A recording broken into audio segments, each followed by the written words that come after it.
অষ্টম শ্রেণীর সুপ্রিয় শিক্ষার্থী, আজকে তোমাদের ইংলিশ টেক্সট বুক থেকে ইউনিট 3 লেসন 3 বিস্তারিত বাংলা অনুবাদ সহকারে আলোচনা করতে যাচ্ছি। প্রথমে জেনে নিচ্ছি এই প্যাসেজের সাপেক্ষে কি প্রধান প্রধান শব্দগুলো অর্থাৎ কি ওয়ার্ডসগুলো রয়েছে।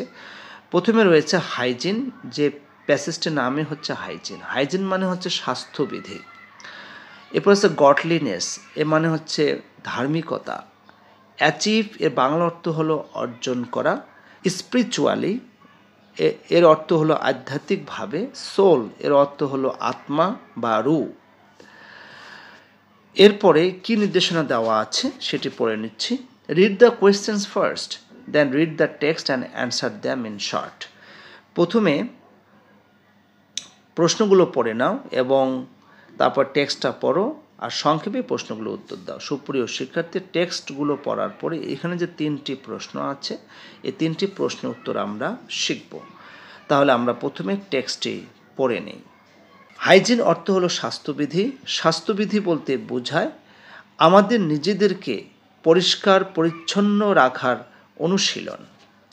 It also means to keep our home and work places clean.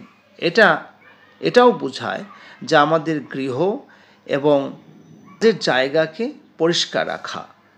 It is important for our good health, এটা আমাদের সুস্বাস্থ্যের জন্য গুরুত্বপূর্ণ। Hygiene is thought to be next to godliness. স্বাস্থ্যবিধিকে ধার্মিকতার হিসাবে ভাবা হয়। It is because we can not achieve anything physically, mentally or spiritually if we are unclean in our body, mind and soul. এর কারণ হলো আমরা শারীরিকভাবে, মানসিকভাবে অথবা আধ্যাত্মিকভাবে কোনো কিছুই অর্জন করতে পারবো না যদি আমরা শরীর, মন এবং আত্মায় অপরিষ্কার থাকি। Nobody likes an unclean person either. আসলে কেউই একজন অপরিচ্ছন্ন ব্যক্তিকে পছন্দ করেন না। So we must follow the rules of hygiene. তাই আমাদেরকে অবশ্যই স্বাস্থ্যবিধি অনুসরণ করতে হবে। First we must keep our body clean. প্রথমে আমরা আমাদের দেহকে পরিষ্কার রাখব। We should have a bath every day and wash our hair regularly. প্রতিদিন আমাদের গোসল করা উচিত এবং নিয়মিতভাবে আমাদের চুল পরিষ্কার রাখা উচিত। This will keep the body and hair free from dirt and bacteria. এটা আমাদের শরীর এবং চুলকে জীবাণু ও ব্যাকটেরিয়া থেকে মুক্ত রাখবে। Secondly, we should wash our clothes regularly. দ্বিতীয়ত, আমাদের পোশাক আশাকগুলো নিয়মিত ধৌত করা উচিত। Dirty clothes give off bad smell and invite germs. নোংরা পোশাক দুর্গন্ধ ছড়ায় এবং জীবাণুকে আহ্বান করে। We should wear socks and shoes when we go out to protect our feet from dust and germs.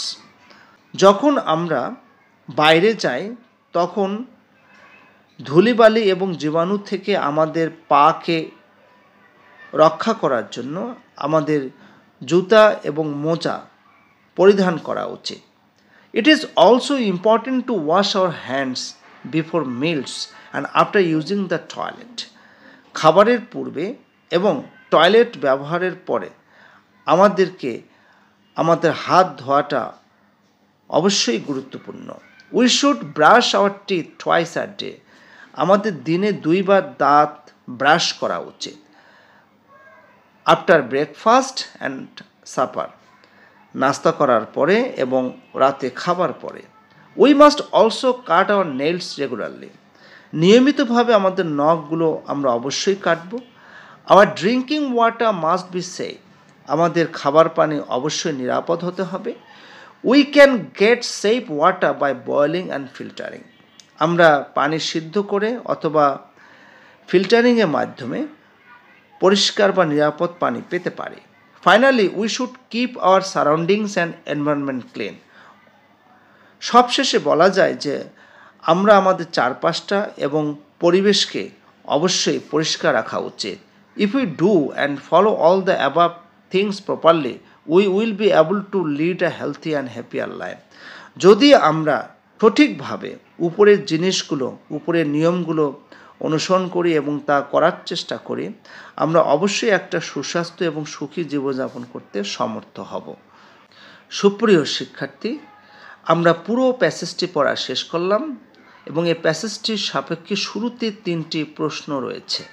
প্রথম প্রশ্নটি হলো, what can be a hotbed of germs, অর্থাৎ জীবাণুর কোনগুলো হচ্ছে আধার, অর্থাৎ জীবাণু কোন কোন জায়গাগুলোতে বসবাস করতে পারে, এটাকে বলা হচ্ছে হটবেড। উত্তরটি হবে, সুপ্রিয় শিক্ষার্থী, আমরা প্যাসেজ থেকেই উত্তরটি নেওয়ার চেষ্টা করি। এখানে প্রথমে লেখা ছিল কি, if we are unclean in our body, তারপরে আছে nobody likes an unclean person. তাহলে আমরা এইভাবে উত্তরটা করতে পারি, an unclean body or an unclean person can be a hotbed of germs. একটা অপরিষ্কার শরীর অথবা একজন অপরিষ্কার ব্যক্তি জীবাণুর একটা হটবেড হতে পারে। 2 নাম্বার কোয়েশ্চেন হলো, how many times should we brush our teeth a day. আমরা প্যাসেজ থেকে জেনেছি যে দিনে 2 বার আমাদের দাঁত ব্রাশ করা উচিত। উত্তরটি হবে, we should brush our teeth 2 times a day. তৃতীয় কোয়েশ্চেনটি হলো, what kind of water should you drink. আমাদেরকে কোন ধরনের পানি পান করা উচিত। We should drink pure water অথবা we should drink clean water. এরপরে আমরা পরবর্তী কোয়েশ্চেনে চলে যাচ্ছি। সুপ্রিয় শিক্ষার্থী, প্রথমে বি অ্যাক্টিভিটিতে কী দেওয়া আছে পড়ে নিচ্ছি। Read the following statements and say if they are true or false. If false give the correct information. নিচের বিবৃতিগুলো বা সেন্টেন্সগুলো পড়ো, যদি এগুলো দেখো এগুলো সত্য না মিথ্যা, যদি মিথ্যা হয় তাহলে সঠিক তথ্যটি লেখো। প্রথমটি হলো, cleanliness is a part of good health. পরিষ্কার পরিচ্ছন্নতা হচ্ছে সুস্বাস্থ্যের অংশ, এটা হবে true. Cleanliness is very important for mental health. পরিষ্কার পরিচ্ছন্নতা মানসিক স্বাস্থ্যের জন্য অত্যন্ত গুরুত্বপূর্ণ, এটা হবে true. We need to wear socks and shoes to look smart.